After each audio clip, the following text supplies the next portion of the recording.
বয়স যখন 14 থেকে 16, 16 থেকে 18, 19, 20, 21-এর মধ্যে রয়েছে, এটি আপনার জীবনের সবচেয়ে গুরুত্বপূর্ণ সময়। এমন হতে পারে যে আপনি এই সময়টা যদি খুব বেশি পরিশ্রম করেন, আপনার পরবর্তী জীবনটাই অনেক সহজ হয়ে যেতে পারে। আবার অনেকে এই সময়টাতে এন্টারটেইন করে, মজা করে। এই সময়টাতে আমরা অনেক ফ্রি থাকি।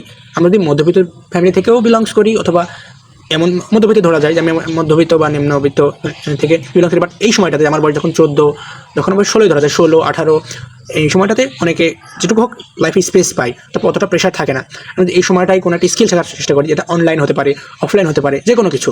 তাহলে যে কোনো কিছু শিখতে হবে যেটা আপনার বয়স 16, 18, এই সময়টাতে আমরা আমাদের লাইফে অনেক ফ্রি একটা সময় পাই। আবার এমন হতে 13, 14 বছর আমরা অনেকেই ছোটো থাকি, খুবই ছোটো থাকি, এবং আমরা সব কিছু অতটা তাড়াতাড়িও নিজেকে আয়ত্ত করতে পারি না। বাট 16, 18, 15 এই বয়সটা থেকে আমরা অনেক কিছু বোঝা শুরু করি, এবং এই সময়টা আমাদের জীবনে অনেক গুরুত্বপূর্ণ সময়। আমরা যারাই মধ্যবিত্ত, নিম্নবিত্ত পরিবার থেকে বিলংস করি, এই সময়টাতে আমাদের উচিত আমরা অনেকটা সময় পাই অনেক কিছু করার জন্য, যে পরবর্তীতে আমাদের বেঁচে থাকতে হলে আমাদের অনেক কিছু আর্ন করতে হয়, অনেক টাকা আর্ন করতে হয়, অনেক স্ট্রাগল করতে হয়। সো আমরা এই সময়টাতে যখন ফ্রি থাকি, আমাদের উচিত কিছু একটা করা।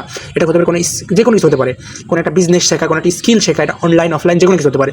পরবর্তীতে আপনি আপনার পরিবারকে সাহায্য করতে পারেন, আর্থিকভাবে আপনার মা বাবাকে সাহায্য করতে পারেন, যেটা যেভাবে হোক না কেন। আপনি ক্লাস 9-এ পড়েন, 10-এ পড়েন, যাই হোক না কেন, আপনার সময়গুলো আপনার বন্ধুদের সাথে নষ্ট না করে, অন্য কারোর জন্য নষ্ট না করে, মজা না করে, আপনার যে কোনো কিছু ইনভেস্ট করতে পারেন, কোনো কিছু শিখতে পারেন, সেটা অনলাইন অফলাইন যে কোনো কিছু হোক না কেন, যেটা পরবর্তী 2-3 বছর পর থেকে এবং 18, 19, 20 চলে গেছেন, আপনাকে যেই অ্যামাউন্টই হোক না কেন, সেটা আপনাকে তারা সেখান থেকে আপনি পাবেন।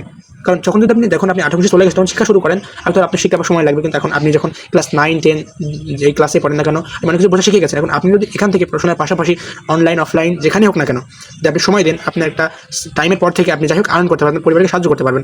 যখনই আপনি মানুষের সাথে মিশবেন, তাদের সাথে কথা বলবেন, আপনার কাছে টাকা আসবে, আপনি আর্ন করা শুরু করবেন, আপনি ম্যাচিউর হওয়া শুরু করবেন, আপনি লাইফের স্বাদটা বুঝতে শুরু করবেন। আসলে টাকা আর্ন করতে মানুষের কতটা কষ্ট হয়ে থাকে, লাইফটা আমাদের জন্য কেমন, তাদের জন্য কেমন, এবং অন্যদের জন্য কেমন। সবার জন্য লাইফটা এক নয়। তাই সময় যখন রয়েছে, বসে আমাদের কিছু শেখা উচিত, কিছু করা উচিত। কারণ এখন আমাদের অনেক সময় রয়েছে, সময়ের সাথে সাথে আমাদের প্রেশার আসবে, আরও চাপ আসবে। তাই এখন আমাদের অনেক সময় রয়েছে, যে কোনো কিছু হতে পারে। আপনি ক্লাস 9, 10 যেখানে যাই করেন না কেন, আপনি যদি এমন কথা থেকে বিলংস করেন, আপনার উচিত কিছু হলেও একটা শেখা।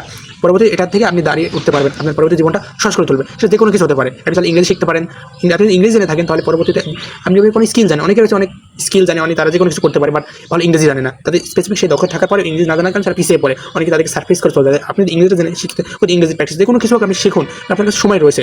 যখন কিছু বছর পর আপনার সময় থাকবে না কোনো শেখার মতো, তখন শুধু আর্নিংয়ে ফোকাস করতে হবে। কেন আমি কিছু শিখে নাই, তখন মনে হবে এখন আপনার অনেক সময় রয়েছে, যাই হোক আপনি শিখে রাখুন, যেটা আপনি পরবর্তী আর্ন করতে পারছেন, যে কোনো কিছু হতে পারে। তাই সময় এখন অনেক রয়েছে, শেখা শুরু করেছে, যেটাই হোক না কেন, প্রতিদিন আধা ঘন্টা 1 ঘন্টা যাই হোক না কেন, ইংরেজি হতে পারে, সেটা যে কোনো স্কিল হতে পারে, অনলাইন অফলাইন যে কোনো কিছু। নিজে থেকে রিসার্চ করবেন, আপনার কোথায় ইন্টারেস্ট রয়েছে, কোনটা আপনার প্যাশন, এবং কোনটা থেকে আপনি ক্যারিয়ার দাঁড় করতে চান। অনেক সময় দিবেন। এটা পড়াশোনায় আপনি করতে হবে এমন কিছু নয়, যেটা আপনার প্যাশন, আপনার যেটা করতে ভালো লাগে, সেটার প্রতি আপনি সময় দেবেন। এবং এখন সময় রয়েছে আপনার, কি আমাদের এখনই কিছু করা উচিত। ধন্যবাদ।